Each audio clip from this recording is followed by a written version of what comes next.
दोस्तों आज हम आए हैं PW ओनली आईएएस के इंटरव्यू गाइडेंस प्रोग्राम सेंटर के ऊपर। तो दोस्तों अब हम आ गए हैं अपने थर्ड फ्लोर के ऊपर एंड देखते हैं यहाँ पे कि क्या क्या चीज़ें चल रही हैं। हम यहाँ पे daily 1-to-1 mock interviews conduct कराते हैं, पैनल इंटरव्यूज़ कंडक्ट कराते हैं और ये पूरा प्रोसेस ऑनलाइन और ऑफलाइन दोनों मोड्स में रहता है। Sir we try our best कि स्टूडेंट जो भी डिमांड करें हम अपनी साइड से हम उसे फुलफिल करें। लाइक अगर स्टूडेंट सेटिस्फाई नहीं होता है पैनल मॉक के बाद भी then will reschedule it again. जैसे फॉर एग्जांपल आप यहाँ पे नोटिस कर पाओगे, this is regarding know your state. जैसे ये हिमाचल प्रदेश की है, इसी तरह से बाकी और स्टेट्स के लिए भी हमारी टीम ने कंटेंट बनाया है। अगर आप इसके कंटेंट में जाएंगे ना तो आपको नोटिस करने को मिलेगा कि इस कंटेंट में सब कुछ कवर्ड है। तो दोस्तों जब हम बात करते हैं ना इंटरव्यू पैनल की, तो आप नोटिस कर सकते हो कि एक इंटरव्यू पैनल में जो 5 पैनलिस्ट होते हैं उनका कंबाइंड एक्सपीरियंस 200 साल के आसपास का होता है। 40 ईयर्स लगभग सब ने अपनी सर्विस में दिए होते हैं।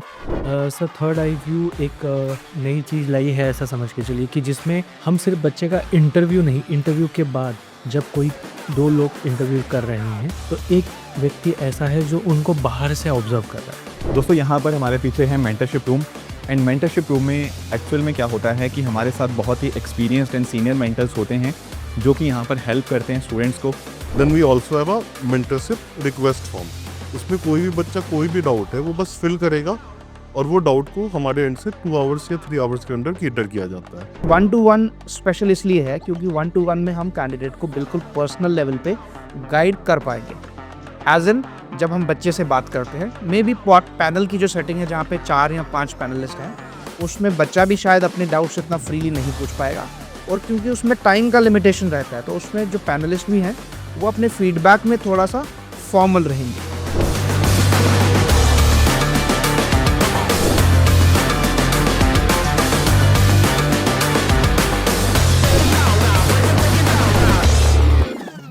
Hello everyone, welcome to PW only IAS. दोस्तों आज हम आए हैं PW ओनली आईएएस के इंटरव्यू गाइडेंस प्रोग्राम सेंटर के ऊपर। तो आज के सेशन में हम जानेंगे कि कैसे कैसे पूरा जो प्रोसेस है वो वर्क करता है। बहुत सारे IPS IAS ऑफिसर से भी बातचीत करेंगे, उनसे डिस्कस करेंगे कि इंटरव्यू कैसे यहाँ पे रन होता है। सबसे पहले दोस्तों मैं आपको इसकी लोकेशन बता देता हूँ। जैसे ही आप लोग पटेल नगर मेट्रो स्टेशन के पास में आएंगे तो वहीं पास में आपको पिलर नंबर 195 देखने को मिल जाएगा एंड यहीं लोकेटेड है हमारा ओनली आईएएस का जो इंटरव्यू गाइडेंस प्रोग्राम सेंटर है। तो दोस्तों चलिए आइए डिस्कस करते हैं कैसे कैसे पूरा ये वर्क अराउंड कर रहा है। देखिए जब हम बात करते हैं ना इंटरव्यूज़ की तो बहुत इंपॉर्टेंट हो जाता है कि हम सही ढंग से मॉक इंटरव्यूज़ दें ताकि अच्छे से हमें अपनी दिक्कतों का समझ आए and at the same time हम अपने आप को इम्प्रूव कर पाएँ। सबसे पहले मैं आपको बता देता हूँ कि हमारी टीम की तरफ से क्या क्या फ़ीचर्स दिए जा रहे हैं इस इंटरव्यू गाइडेंस प्रोग्राम के अंदर। दोस्तों यहाँ पर आप नोटिस कर पाओगे हमारे पैनल मेंबर्स के बारे में आप जानकारी आपको यहाँ पे मिल जाएगी। हमारे साथ जितने भी पैनल मेंबर्स हैं वो या तो रिटायर्ड IAS ऑफिसर्स हैं, रिटायर्ड IPS ऑफिसर्स हैं एंड उनका इनफैक्ट काफ़ी लंबा एक्सपीरियंस भी रहा है कि कैसे UPSC के अंदर इंटरव्यूज़ लिए जाते हैं।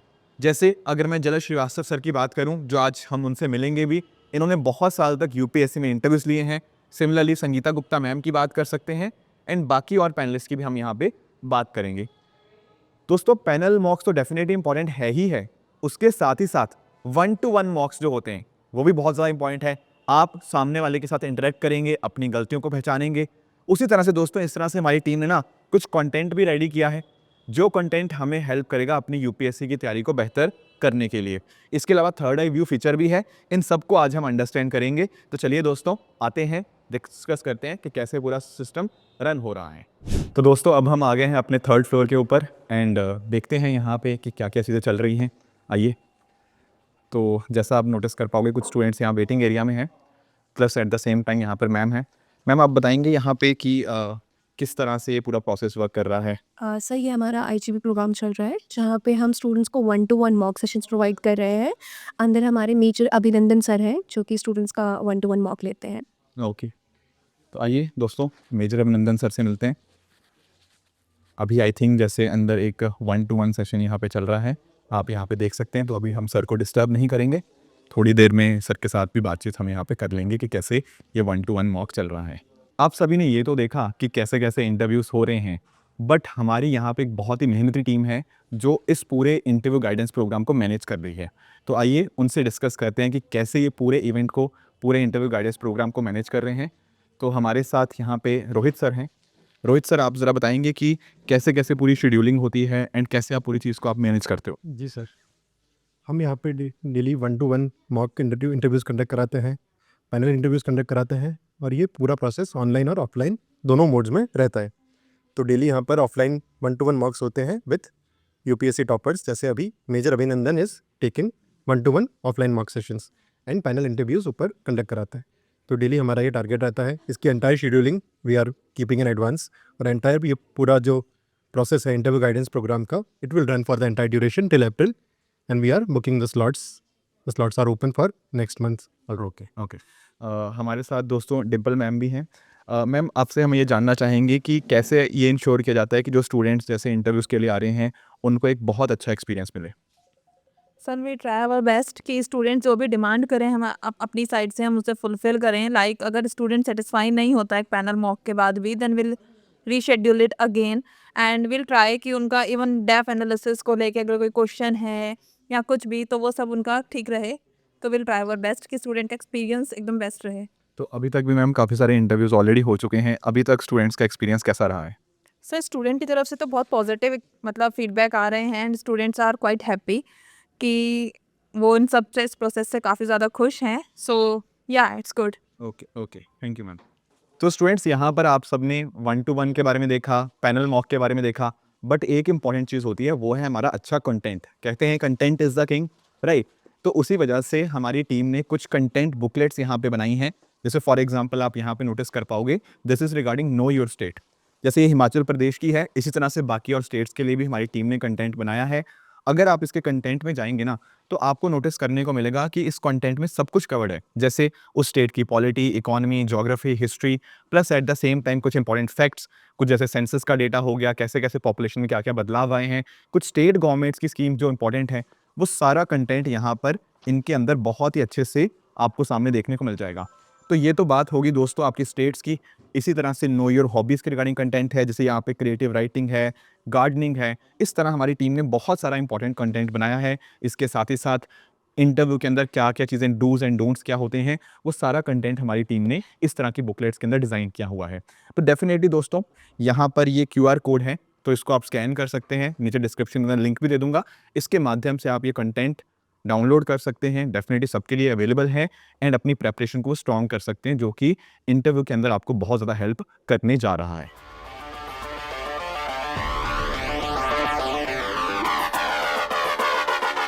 तो दोस्तों, अब हम आ गए हैं अपने 4th फ्लोर के ऊपर। तो यहाँ पर हमारी टीम के द्वारा जो मॉक इंटरव्यूज़ हैं वो कंडक्ट करवाए जाते हैं। This is the waiting area, जहाँ पर स्टूडेंट्स वेट करते हैं while they are going in for their panel mock, and this is the area जहाँ पे मॉक इंटरव्यूज़ होते हैं। तो थोड़ा सा मैं आपको इसके बारे में दिखा देता हूँ। तो फ्रेंड्स, ये हमारा पैनल मॉक है।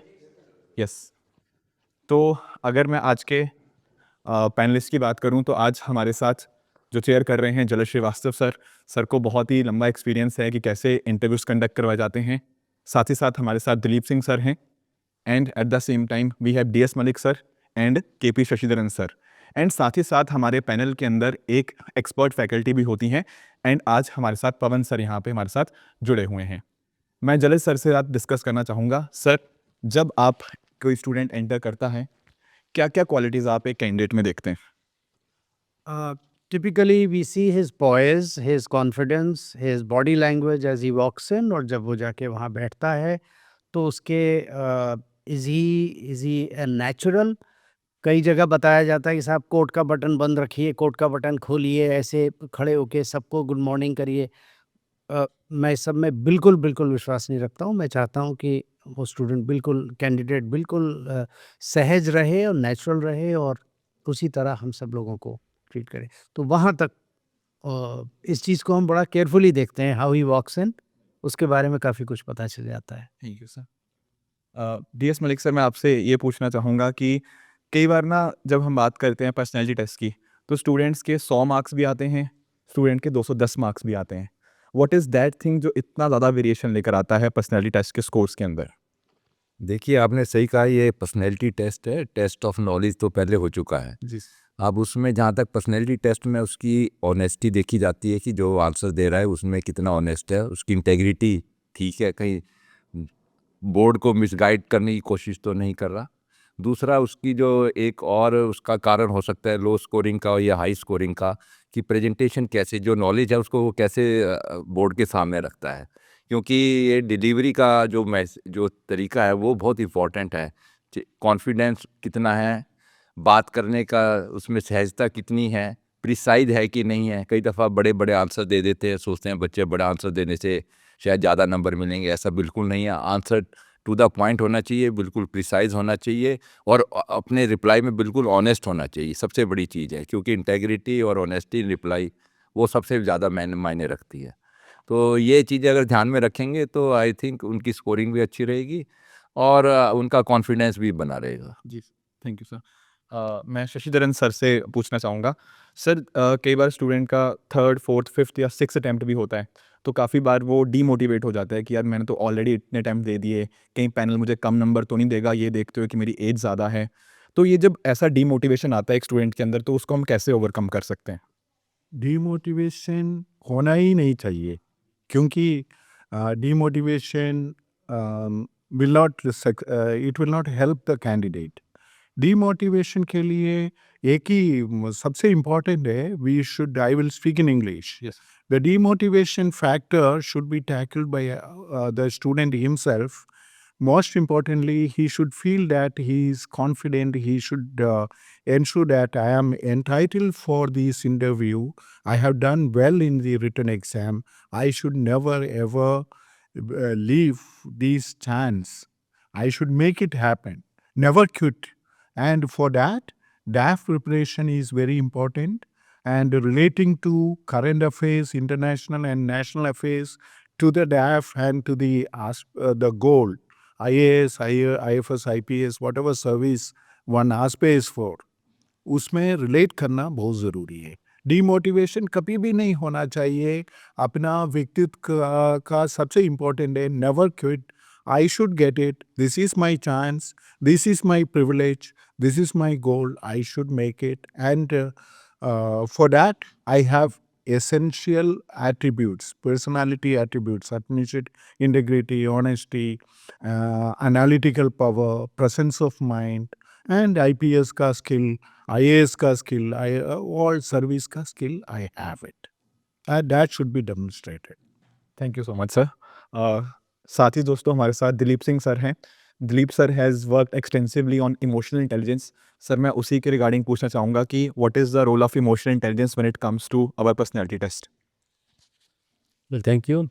आपने जो इमोशनल इंटेलिजेंस की बात की है, भावात्मक बुद्धिमत्ता की बात करते हैं हम साइकोलॉजी में, तो इमोशनल इंटेलिजेंस और आप देख लीजिए पर्सनैलिटी टेस्ट जो है, ये एक ही चीज़ है। ये शब्दों का हेर फेर है, ठीक है ना। और इमोशनल इंटेलिजेंस का मतलब होता है कि आप अपने इमोशन को कितना समझते हैं, अपने आसपास के लोगों को इमोशन को कितना समझते हैं और आप कैसे रिएक्ट करते हैं। इमोशनल इंटेलिजेंस का मतलब ये है कि कोई भी सिचुएशन आपके सामने आती है, कभी आप फ्रस्ट्रेटेड होते हैं, कभी आपकी एंग्जाइटी होती है, कभी आप स्ट्रेस होते हैं, कभी आप खुश होते हैं, कभी आप खुश नहीं होते हैं, तो आप कैसे रिएक्ट करते हैं। तो हर आदमी अलग अलग तरह से रिएक्ट करता है। सही यही बात पर्सनैलिटी टेस्ट में भी है। जब भी कोई पर्सनैलिटी टेस्ट में हमारे पास आता है, हम उससे सवाल पूछते हैं, ठीक है ना। और जब सवाल पूछते हैं तो क्या रिएक्शन कर रहा है, क्या एटीट्यूड है उसका, क्या परसेप्शन है उसके, एज ए यंग बॉय और गर्ल जिसने कल को देश की बागडोर संभालनी है, हम देखते हैं उसका रिएक्शन क्या है, सोशल इशू की तरफ क्या सोचता है वो व्यक्ति, इकोनॉमिक इशू की तरफ क्या देखता है। तो मैं समझता हूँ कि जिस भी व्यक्ति का EQ इमोशनल क्वोशिएंट हाई होगा वो इंटरव्यू में बहुत अच्छा परफॉर्म करेगा और ये करना भी चाहिए। और इसके लिए जो भी इमोशनल इंटेलिजेंस के इंग्रेडिएंट्स हैं उसको उसे फॉलो करना चाहिए और उस पर अगर वो वर्क ऑन करता रहे तो ज़रूर वो पर्सनैलिटी टेस्ट में कामयाब होगा। Thank you sir. I think यही जो एबिलिटी होती है अपने इमोशंस को अंडरस्टैंड करने की, सामने वाले के इमोशंस को अंडरस्टैंड करने की, अगर हम आई थिंक ये पर्सनैलिटी टेस्ट में दर्शा पाते हैं तो definitely we can score very high. Lastly मैं हमारे एक्सपर्ट फैकल्टी पवन सर के साथ बात करना चाहूँगा। सर करंट अफेयर्स एक ऐसा डोमेन रहता है, स्टूडेंट्स उससे अक्सर घबराते हैं। कई बार होता है कि लेट्स से अगर 15 फरवरी को इंटरव्यू है तो बच्चों के दिमाग में डाउट आता है कि कितने टाइम के करंट अफेयर्स में पढूं, उसको कितने एंगल्स में या कितनी डायमेंशन या किस डेप्थ में कवर करूं। इसको अगर आप सर एड्रेस कर पाएँ। Sure sir. सर एक्चुअली जहाँ तक ये जो अभी आपका जो लास्ट स्टेप है ये यूपीएससी के फाइनलिस्ट में आने का, वो है आपका इंटरव्यू का। तो यहाँ आपके पास कम से कम 2 साल का करंट अफेयर्स तो आपको पता तो होना ही चाहिए। लेकिन आप जब इंटरव्यू में जा रहे हैं उससे पहले कम से कम 3 से 4 महीने का करंट अफेयर्स तो बिल्कुल आपको पता होना चाहिए। और कोई अगर इश्यू आ रहा है तो उसके किसी एक डायरेक्शन को एक एस्पेक्ट को ना देखते हुए बल्कि उसके मल्टी डायमेंशन एस्पेक्ट को आपको देखते रहना चाहिए। सोसाइटल इम्पैक्ट क्या है, इकोनॉमिक इम्पैक्ट क्या है, उसके जो है पॉलिटिकल इम्प्लिकेशंस क्या हैं। तो आपको उन सारे एंगल से उन सारी चीज़ों को देखना आपके लिए बेहद ज़रूरी होता है। और कोशिश ये करें कि कभी भी कोई अगर इश्यू आ रहा है तो उसके सॉल्यूशंस के साथ भी आप उसको जो है सो आप बोर्ड के सामने आप जाने की कोशिश करें। यानी कि आप हमेशा प्रॉस एंड कॉन्स में चीज़ों को देखने और समझने की कोशिश करें। ऐसा। तो दोस्तों जब हम बात करते हैं ना इंटरव्यू पैनल की, तो आप नोटिस कर सकते हो कि एक इंटरव्यू पैनल में जो 5 पैनलिस्ट होते हैं उनका कंबाइंड एक्सपीरियंस 200 साल के आसपास का होता है। 40 इयर्स लगभग सबने अपनी सर्विस में दिए होते हैं। तो इतने एक्सपीरियंस पैनल के सामने आपको इंटीग्रिटी, ऑनेस्टी तो मेंटेन करनी ही करनी है, plus eight the same time आपके अंदर ऑफिसर लाइक ट्रेड्स होने चाहिए जो आपको बहुत अच्छा हेल्प कर सकते हैं अपने पर्सनैलिटी टेस्ट में अच्छा स्कोर करने के लिए। तो यहाँ पर हमारे पीछे एक और रूम है, थर्ड आई व्यू रूम। बहुत ही इंटरेस्टिंग नेम है, तो थोड़ा अंडरस्टैंड करते हैं कि आखिर क्या होता है थर्ड आई व्यू के अंदर। तो फ्रेंड्स यहाँ पर हमारे साथ रोहित सर हैं। तो रोहित सर यहाँ पर बैठे हैं, तो आइए पूछते हैं सर से। सर पहली चीज़ तो आप ये बताइए कि ये थर्ड आई व्यू क्या चीज़ है? सर थर्ड आई व्यू एक हमने ऐसी नई चीज़ लाई है ऐसा समझ के चलिए कि जिसमें हम सिर्फ बच्चे का इंटरव्यू नहीं, इंटरव्यू के बाद जब कोई 2 लोग इंटरव्यू कर रहे हैं तो एक व्यक्ति ऐसा है जो उनको बाहर से ऑब्जर्व कर रहा है। बहुत सारी चीज़ें हो सकती है सर कि इंटरव्यू में कोई कुछ मिस कर जाए। दूसरी चीज़, हर बार पैनल आपको ये बताता है कि आप क्या गलतियाँ कर रहे हो। थर्ड आई व्यू में वी ट्राई कि जो भी इश्यूज़ आ रहे हैं स्टूडेंट को, स्टूडेंट यहाँ पे आके इनफॉर्मली हमसे डिस्कस कर सके कि सर ये वाला जो जवाब था उस पे पैनल ने कह दिया कि ये ऐसा नहीं बोल सकते हो, तो उस पे और क्या क्या ऑप्शंस हो सकते हैं। तो ऐसे सारे जो जवाब होते हैं हम वी ट्राई कि हम यहाँ से स्टूडेंट को प्रोवाइड कर सकें। बहुत बार ये होता है कि स्टूडेंट्स, आज ही हुआ कि एक स्टूडेंट को ऐसा लगा कि he went over the line, थोड़ा सा एरोगेंट बिहेवियर हो गया। So how would he put it in a better way, तो वो चीज़ यहाँ पे हम बता सकते हैं। प्लस एक थर्ड पॉइंट ऑफ व्यू से how your body language is. बहुत बार ऐसा लगता है बच्चे को कि ऐसा ही बैठना है, ऐसा नहीं बैठना है। सो वो जो मिथ्स होते हैं around how to be presentable in that interview, वो सारी चीज़ें ऐसी है कि जो हम यहाँ पे ब्रेक करने की कोशिश करते हैं। यहाँ पे कोशिश की जाती है कि एक स्टूडेंट को इंटरव्यू में कंफर्टेबल कैसे किया जाए, ईज़ पे कैसे लाया जाए, साथ ही साथ जो आंसरिंग का प्रोसेस है उस प्रोसेस को कैसे सिंप्लीफाई किया जाए। This is a third person, eagle eye view कह सकते हो। और बहुत बार ये भी हो जाता है कि सर स्टूडेंट वहाँ पे थोड़ा सा हेजिटेट कर जाता है कभी कभी panel, because panels are bureaucrats, so you can't ask them anything and everything. This is where student is being made comfortable and he is, इस प्रोसेस को ऐसे बनाया जाता है कि प्लीज़ पूछ लो जो पूछना है, कोई दिक्कत नहीं है। एंड वी डू प्रोवाइड कि भाई आपको जब भी कांटेक्ट करना है कि कहीं कोई इश्यूज़ आते हैं, जैसे बच्चे आए थे उस दिन, ही साइड कि सर मैं उस दिन ना वहाँ फंस गया था, तो उस वक्त पे क्या बोलूँ। तो ऐसे कुछ स्टेटमेंट्स जिसको मैं जनरली फिलर्स कहता हूँ कि भाई ये फिलर्स वहाँ पे डाल दो, इट विल हेल्प यू कि भाई फंसो नहीं ऐसी सिचुएशंस में। तो I guess third eye view is a comprehensive way of building a personality and presenting a personality in front of a panel. Sir thank you. तो दोस्तों सर ने जैसे बिल्कुल सही कहा, कई बार पैनलिस्ट के सामने हम लोग डर जाते हैं कि यार उतना डिटेल में पूछ पाऊँ या ना पूछ पाऊँ, तो वो एक कॉज ऑफ कंसर्न होता है। कई बार बहुत सारे बच्चों में ये चीज़ मैंने भी देखी है। बट जब वो थर्ड आई व्यू रूम में आते हैं बिल्कुल इनफॉर्मल ढंग से, कुछ भी डाउट है, कुछ भी कई बार लगता है ना बहुत ही सिली डाउट है, ये पूछूँ ना पूछूँ, वो यहाँ पर थर्ड आई व्यू के अंदर आपका पूरी तरह से क्लैरिटी उसके रिगार्डिंग हो जाती है। पिछले कुछ टाइम्स में मैंने भी यहाँ पे काफ़ी टाइम्स यहाँ पे थर्ड आई व्यू में स्टूडेंट्स का डिस्कशन किया है, आजकल भी हो रहा है definitely according to the availability. But this is something which is very unique, बहुत ही इंपॉर्टेंट है। पिछले सालों के अंदर बहुत सारे बच्चों को बहुत ज़्यादा बेनिफिट इससे यहाँ पे मिला है थर्ड आई व्यू के माध्यम से। दोस्तों यहाँ पर हमारे पीछे है mentorship room, and mentorship room में एक्चुअल में क्या होता है कि हमारे साथ बहुत ही एक्सपीरियंस्ड एंड सीनियर मेंटर्स होते हैं जो कि यहाँ पर हेल्प करते हैं स्टूडेंट्स को। कई बार जैसे स्टूडेंट्स को काफ़ी परेशानी आती है, लेट्स से अपने इंटरव्यू के अंदर कैसे वो अच्छा आंसर रिप्लाईज कर सकते हैं, या फिर कुछ करंट अफेयर्स में दिक्कत आती है, तो डेफिनेटली हमारे साथ मेंटर्स जुड़े रहते हैं जो कि ऐसे केस में हेल्प करते हैं उनकी प्रिपरेशन को और स्ट्रेंथन करने के लिए। तो कई बार ना हमें सही डायरेक्शन जो नहीं मिल पाती, कई क्वेरीज़ होती हैं कि कितना हमें टाइम देना चाहिए किसी पर्टिकुलर सब्जेक्ट के ऊपर, अपने ऑप्शन पे कितना टाइम देना चाहिए। तो कहीं ना कहीं ऐसी क्वेरीज़ जो होती हैं वो डेफिनेटली हमारे जो सीनियर मेंटर्स हैं वो यहाँ पर एड्रेस कर देते हैं। तो दोस्तों अब हम मिलेंगे एक बहुत ही इंपॉर्टेंट पर्सन के साथ। हमारे साथ यहाँ पे पीयूष सर जुड़े हैं। एंड एक्चुअली अगर हम बात करें इस पूरे इंटरव्यू गाइडेंस प्रोग्राम की, तो सर ने काफ़ी अच्छे से इसको लीड किया है। सर की जो पूरी मेंटरशिप टीम है, it has been working very hard. तो आइए हम सर से ही जानते हैं कि कैसे जो PW ओनली है इसका इंटरव्यू गाइडेंस प्रोग्राम है वो बाकियों से काफ़ी अलग है। Sir thank you. जी सर। सर हमारा जो इंटरव्यू गाइडेंस प्रोग्राम है इसको हमने वन स्टॉप सॉल्यूशन बना दिया है। तो सबसे पहले तो ऑफरिंग्स बता देते हैं क्या दे रहे हैं हम लोग। सर सबसे इम्पॉर्टेंट पार्ट किसी भी गाइडेंस प्रोग्राम का होता है पैनल मॉक्स। तो हमारे पास जो पैनल आते हैं उसमें हमेशा 4 ब्यूरोक्रेट्स रहते हैं। उसमें से भी मिनिमम 2 लोग यूपीएससी बोर्ड मेंबर रह चुके हैं पहले, और फिर फैकल्टीज़ रहते हैं, जैसे आप खुद भी रहे हुए उसमें। तो हमारी जो रिनॉन फैकल्टीज़ है वो रहता है। देन वी हैव 1-to-1 में मेजर अभिनंदन सर हैं। He has cleared UPSC last year, उसके पहले भी उन्होंने क्लियर किया। 210 मार्क्स है और सर ने आर्मी सर्व किया है, और मेजर के पोस्ट से वो उन्होंने वॉलंटरी रिटायरमेंट लिया था। तो ये बहुत अच्छा चीज़ है कि सर खुद गाइड करते हैं बच्चों को। अदर देन दैट हमने पीयर ग्रुप्स बनाए हैं। उस पीयर ग्रुप्स में बच्चे आपस में इंटरेक्ट करते हैं। रेगुलर बेसिस पे जीडी होती है, सेशंस होते हैं बच्चों के on different topics related to interview, जैसे स्टेट पे, हॉबी पे, पर्सनालिटी डेवलपमेंट पे। Then we also have a mentorship request form. उसमें कोई भी बच्चा कोई भी डाउट है वो बस फिल करेगा, और वो डाउट को हमारे एंड से 2 आवर्स या 3 आवर्स के अंदर कैटर किया जाता है। अदर देन दैट एक और ऐड ऑन है सर कि we always have 2 to 3 toppers at the centre. तो अगर कोई बच्चा आता है, उसको कोई भी डाउट है, कुछ हेल्प चाहिए, वो टॉपर्स रहते हैं हमारे साथ।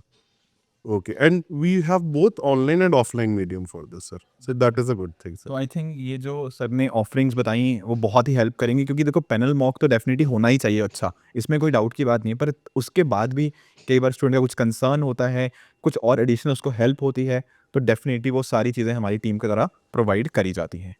अभी दोस्तों हम मिल लेते हैं अभिनंदन सर से, जानते हैं 1-to-1 मॉक में वो किन चीज़ों का ध्यान रखते हैं। तो आइए लेट्स मीट अभिनंदन सर। तो यस, ये हमारा 1-to-1 मॉक इंटरव्यू रूम है, एंड यहाँ पर हमारे साथ IPS अभिनंदन सर यहाँ पे जुड़े हैं। तो दिस इज़ द प्लेस जहाँ पर 1-to-1 मॉक्स होते हैं। पहले तो thank you so much sir. Yes, thank you so much sir. मैं ये जानना चाहता हूँ कि 1-to-1 मॉक की कितनी इंपॉर्टेंस है एक स्टूडेंट की पर्सनैलिटी टेस्ट में प्रेपरेशन के लिए। देखिए ऋषभ सर, सबसे इम्पोर्टेंट ये चीज़ समझना है कि 1-to-1 मॉक हो, पैनल मॉक हो, सबसे पहले कैंडिडेट को ये चीज़ अपने जहन में डालनी है कि मॉक क्यों करे जाते हैं। मॉक बेसिकली इसलिए करे जाते हैं कि आप अपने आप को टेस्ट करें कि क्या आप एक्चुअल इंटरव्यू में जिस दिन बैठेंगे, क्या आप नर्वस तो नहीं हो रहे हैं, क्या आप घबरा तो नहीं रहे हैं। पहली चीज़ वो है। दूसरी चीज़ 1-to-1 स्पेशल इसलिए है क्योंकि 1-to-1 में हम कैंडिडेट को बिल्कुल पर्सनल लेवल पे गाइड कर पाएंगे। एज इन जब हम बच्चे से बात करते हैं, मे बी पैनल की जो सेटिंग है जहाँ पे 4 या 5 पैनलिस्ट हैं, उसमें बच्चा भी शायद अपने डाउट्स इतना फ्रीली नहीं पूछ पाएगा, और क्योंकि उसमें टाइम का लिमिटेशन रहता है, तो उसमें जो पैनलिस्ट भी हैं वो अपने फीडबैक में थोड़ा सा फॉर्मल रहेंगे। But when it comes to 1-on-1 mock, उसका मेन आइडिया है कि बच्चे के पास जितना अभी समय अवेलेबल है, और डिपेंडिंग अपॉन, बिकॉज कुछ बच्चे ऐसे हैं जिसके कम्युनिकेशन स्किल्स अभी बहुत वीक हैं, तो हो सकता है कि पैनल मॉक में उसको वो चीज़ ना बताई जाए बिकॉज ऑफ द फैक्ट कि टाइम की लिमिटेशन है, या फिर उनको लगे कि शायद बच्चे का कॉन्फिडेंस लो हो जाएगा। बट 1-to-1 में जब हम actually get involve, we can motivate them कि एक्चुअली इस चीज़ में अभी कमी है, बट टाइम सफिशिएंट है कि हम उस पर अभी काम कर सकते हैं। सर मेरा एक ना क्वेरी और थी। सर मैंने कई बार नोटिस किया है, जैसे पिछली बार कुछ पर्सनैलिटी टेस्ट में कुछ स्टूडेंट्स के 100 के आसपास मार्क्स आए हैं, कुछ जैसे आप भी अपने बताएंगे तो आपके जैसे 210 मार्क्स आए हैं। तो what is something that differentiates a person getting 100 marks versus 200+ marks. देखिए सर, मेरे ख्याल से सबसे इम्पोर्टेंट चीज़ तो ये है कि अगर किसी के 100 के आसपास मार्क्स हैं, तो उसने कोई ग्रॉसली गलत जवाब दिया है, probably something which is against constitution, या फिर मे बी मॉरल वैल्यूज़ के अगेंस्ट जाके, या फिर कुछ उसने ऐसा जवाब दिया है जिससे इंटरव्यू पैनल को लगा है कि he is trying to bluff. Bluff का मतलब है आप ऑनेस्ट नहीं है। जब आपकी ऑनेस्टी क्वेश्चन हो जाती है, तो देन ऑब्वियसली वो इंटरेस्ट खत्म हो जाता है और इन द पैनल नर्वस, तो could be because of that. Other reason is, अगर आप 100-110 की बात करें तो वो इस रीज़न से अगर नहीं है, तो मे बी आपकी पर्सनैलिटी इतनी डल है, आप शायद बहुत ही नर्वस हैं उस दिन और शायद आप अपने विचार रख ही नहीं पाए हैं उसके आगे, may be that may be the reason. और आपने कहा कि कैसे 200 टारगेट करने हैं, तो फर्स्ट थिंग इज 200 टारगेट नहीं करने। The target is aim to be the best, aim to enjoy the process. जो वो 20-25 मिनट आपको इंटरव्यू के टाइम पे दिए जाएंगे, आप ये सोच के जाइए कि वो एग्ज़ाम नहीं है, वो आपके पास एक मौका है ऐसे लर्नर्ड और एक्सपीरियंस्ड इंडिविजुअल्स के साथ इंटरैक्ट करने का, जिनसे आपको सीखने को मिलेगा। प्लस इसको एक आईने की तरह देखना है कि वहाँ जाके 20-25 मिनट में मुझे ये पता चलेगा कि मेरी पर्सनालिटी में क्या खामियां हैं और क्या अच्छी बातें। तो फोकस करना है एन्जॉयमेंट में रादर देन कि 200 पे या 210 पे। तो thank you so much sir. Sir ने बहुत ही अच्छे इनपुट्स दिए कि कैसे आप इस चीज़ को इंश्योर कर सकते हैं।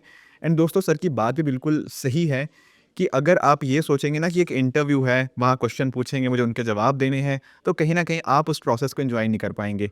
इसीलिए यूपीएससी ने इसका नाम ही पर्सनैलिटी टेस्ट रखा है, क्योंकि वो दरअसल में आपकी पर्सनैलिटी को जज कर रहे हैं।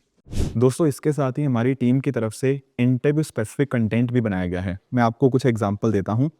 जैसे ये एग्जांपल है नो योर स्टेट, जैसे इसमें वेस्ट बंगाल का मेंशन है।